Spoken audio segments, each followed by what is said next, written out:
ഇത് mass മോട്ടോഴ്സിന്നാണ്. ഹീറോൻ്റെ passion pro ആണ് വണ്ടി നമ്മൾ വർക്കിന് കയറ്റിയിട്ടുണ്ട്. നമുക്കതിനകത്ത് ജോബ് കാർഡിൽ പറഞ്ഞിരിക്കുന്ന വർക്ക് സ്റ്റാർട്ടിങ് കംപ്ലൈൻറ്റ് പറഞ്ഞിട്ടുണ്ട്, പെട്രോൾ ലീക്ക് പറഞ്ഞിട്ടുണ്ട്, മിറർ ചെക്കപ്പ് പറഞ്ഞിട്ടുണ്ട്, പിന്നെ വാട്ടർ സർവീസ്, ബ്രേക്ക് ചെക്ക് ചെയ്യുക, എയർ ചെക്ക് ചെയ്യുക.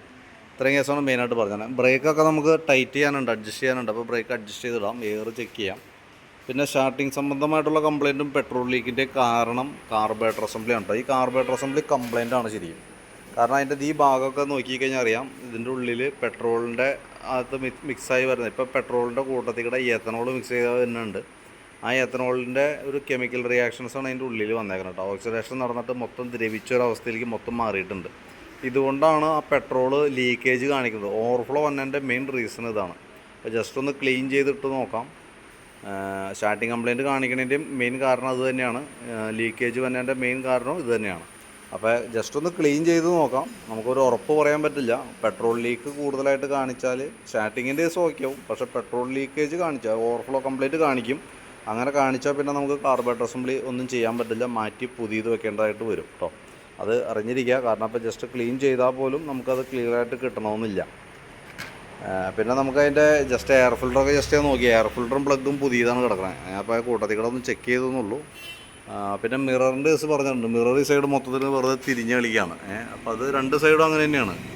അപ്പോൾ മിറർ മാറ്റി വെക്കേണ്ടതായിട്ട് വരും കേട്ടോ. അത് നമുക്ക് അത് വേറെ ഒന്നും ചെയ്യാൻ പറ്റില്ല, ടൈറ്റ് ചെയ്യാനൊന്നും പറ്റില്ല. ഒന്നോലെ അത് ആ രീതിയിൽ തന്നെ ഉപയോഗിക്കുക. അതല്ലെങ്കിൽ കംപ്ലയിൻറ്റ് മാറണമെന്നുണ്ടെങ്കിൽ മാറ്റി പുതിയത് വയ്ക്കുക.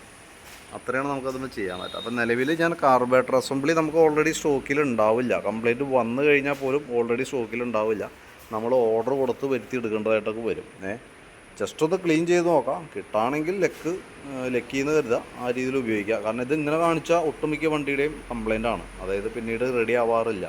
നമുക്കൊന്ന് ട്രൈ ചെയ്ത് നോക്കാം. നടപടി ആയില്ല എന്നുണ്ടെങ്കിൽ മാറ്റി പുതിയത് വയ്ക്കേണ്ടി വരും. ഓർഡർ കൊടുത്ത് വരുത്തി മാറ്റി വയ്ക്കേണ്ടതായിട്ട് വരും കേട്ടോ. 90% കംപ്ലയിൻറ്റ് വരാനാണ് സാധ്യത കൂടുതൽ. ജസ്റ്റ് ഞാനൊന്ന് ട്രൈ ചെയ്യണമെന്നുള്ളൂ. പിന്നെ ഫ്രണ്ട് ബ്രേക്കൊക്കെ ഓൾറെഡി കുറവായിരുന്നു. ആ ബ്രേക്ക് ഫ്ലൂയിഡിൻ്റെയാണ്. അത് ഞാൻ ജസ്റ്റ് ഒന്ന് ഫ്ലൂയിഡ് ലെവൽ ചെയ്ത് കറക്റ്റ് ചെയ്തിട്ടുണ്ട്. പിന്നെ ബാക്ക് ബ്രേക്കൊക്കെ ഒന്ന് ചെറുതായിട്ടൊന്ന് അഡ്ജസ്റ്റ് ചെയ്യാനുള്ളൂ. അത് ജസ്റ്റ് ഒന്ന് ടൈറ്റ് ചെയ്താൽ മതി, വേറെ കുഴപ്പമൊന്നുമില്ല.